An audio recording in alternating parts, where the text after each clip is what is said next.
Hello everyone and welcome back to another book review, this time in my car. I have my cup of coffee here this morning and I am ready to talk books. I need this coffee. Okay, so today I am discussing Red Hood by Elana K. Arnold, and this was a book that was in the teen section at my local library, so I believe it is a YA book. So let's dive in. The premise of this book is that there are wolves, and these wolves are attacking people.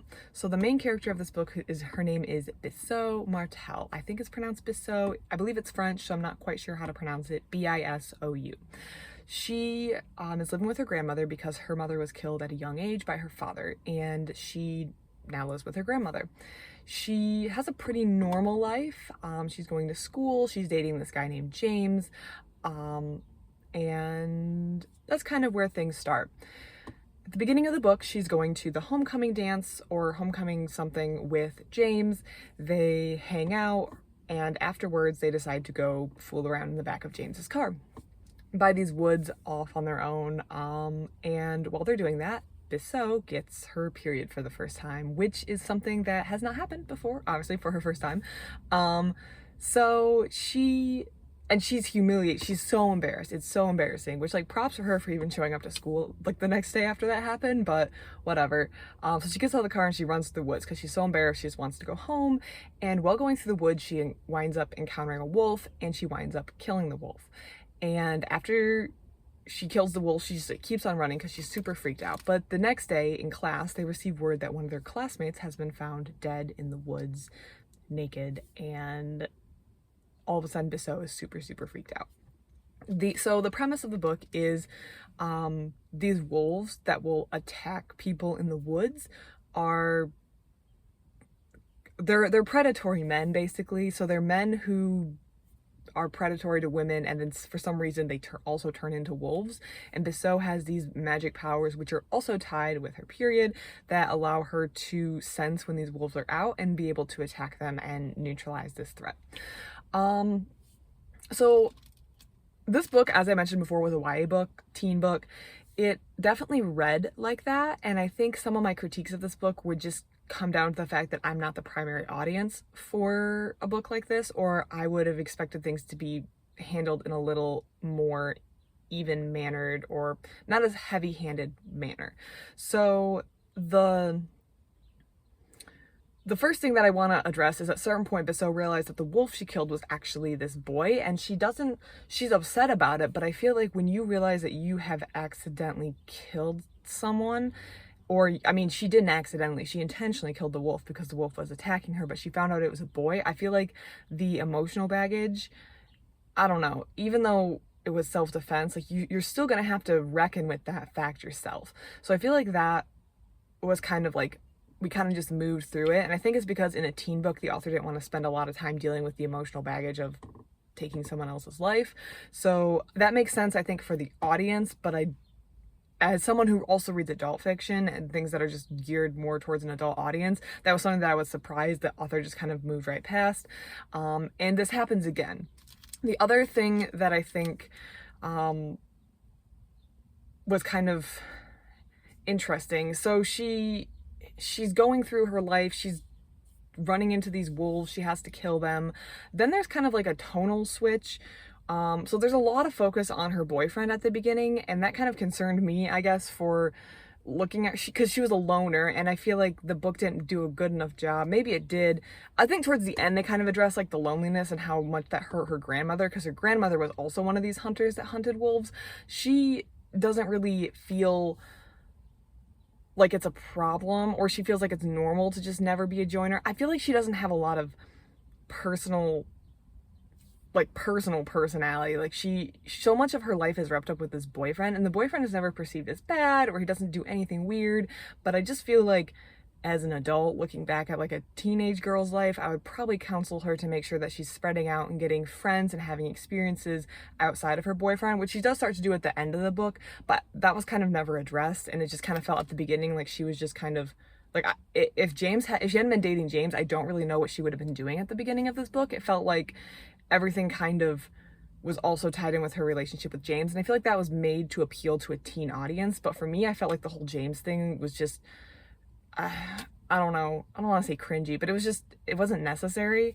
And I felt like James had to prop her up at the beginning, because I don't know how she would have gotten into the situation. She would have obviously gotten her period for the first time, but I feel like there was no personality, especially at the beginning when she first started dating, or when she was first getting involved with this. The story kind of leaned heavily on her relationship with James to kind of get things started, and she didn't really seem to have any hobbies or interests or doing really anything on her own that would have kind of brought her into the story. So I think that was maybe a stylistic choice the author chose to appeal to a teenage audience, because they want to get that like first relationship romance. I don't know. But I was not very impressed with the whole relationship with James. James wasn't a bad guy, but I was just like, really? Like, okay, whatever. She does eventually gain some friends throughout the school, but throughout her work at school and throughout her kind of coming clean and deciding she doesn't want to keep any more secrets. I do think there was a tonal switch partway through where all of a sudden they were just focusing on like, okay, so the people who are turning up dead, the people who find them, like the investigators, don't know that it's wolves that are being killed, but then when they die they turn back into like the body of the person. But then there's like this whole school discussion which kind of never gets addressed again, that just comes up where they're like, oh, there's predatory men everywhere in life, and then it just kind of goes away. And there's like one boy in particular who kind of just can't take no at school, and all the girls kind of like band together, and he does like some very inappropriate things to girls who reject his attention or his advances. But it's just, I feel like it was handled very heavy-handed, if you know what I mean. I felt like I was being beat over the head with like, there are bad people out there, there are people who don't respect your choices, there are people who are going to judge. I just felt like it wasn't handled. Let me say it this way. I feel like if I was reading it in an adult book, it would have been handled differently. And that's because I think this was for teens. So they were a little more direct. The author was like a little more, okay, we have to be very clear and direct. And I think that's just the younger audience. But as someone who's a little older, it really felt overbearing at times. Not to say I disagreed with the message necessarily, but it really felt overdone. And also it felt like this weird interlude where they just decided to discuss the problems at school, and then it kind of was never addressed by the end of the book, especially the kind of like creepy stalker person. It was just this weird interlude where they talked about, yeah, some people at school are problematic, and sometimes they learn it from their family. There's also dialogue that I thought was straight off, like just copied from a famous news story here in the United States a couple years back about one of these, I think it was like a college-aged, it was another very, very problematic man. But I feel like the dialogue was just copy and pasted straight from that. And I was like, didn't I read this in a news article before? So that was a little weird too. But that was like a weird interlude that was just not handled with the nuance that I would have expected it to be handled in a book that was aimed for an older audience. But again, I don't think that's necessarily a fault. I think it's just me as an older reader reading a YA book and noticing these things that wouldn't have happened, or probably wouldn't have been addressed in this way in a non-YA book. So that, I'm trying to think if there's anything else I want to discuss. I did overall like this book. I really like the aspect of yeah, there's these hunters who are kind of protecting women out there from these very problematic men. There's the whole thing about the fact that they're like murdering people that kind of never gets addressed, and the fact that they're able to cover up their crimes so easily, and just seems interesting. There's a lot of unanswered questions, but I think that's fine. Like why the men are turning into wolves in the first place. There's a cop in town who seems to actually know what's going on. He doesn't really address why or how he knows what's going on, but he kind of mentions what's going on. We learn a little bit more about the grandmother. This book is written, a lot of it's written in second person, so keep that in mind. That's just something to keep in mind. I find that books written in second person are really hard to get into at the beginning because it's not usually how books are written, but I eventually did fall into it.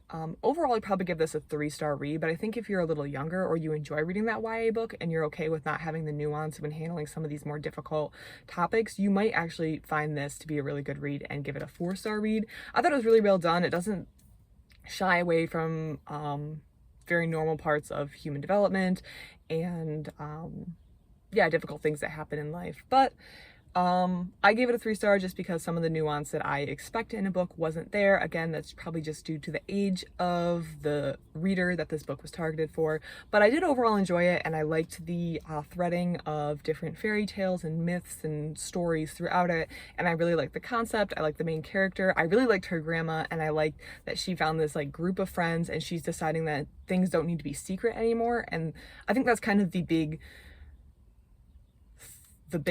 takeaway from this book, if there is anyone, and that is that we think that things can be better if we just keep it to ourselves or keep it a secret, whether that's the fact that there are predatory wolves, I guess, that you're killing. She kind of opens up about that, but also like predatory behavior by certain individuals. Like if you discuss it, then it kind of brings it out to the open, other people can share their experiences. And that's kind of a big thing that I took away from this book, is kind of maybe secrets aren't always for the best, and putting it out in the open can actually lead to a lot better things than you thought it did. So if you thought that anything that I said sounds interesting, I would recommend checking out this book. This is Red Hood by Elana K. Arnold, and it looks like she actually won a prize for one of her previous books, Damsel, which is actually the book I was trying to get at the library because I pulled this off, saw that she won the award for Damsel.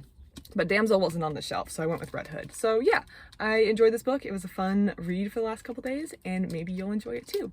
Other than that, everyone, I hope you have a great rest of your day. Thank you.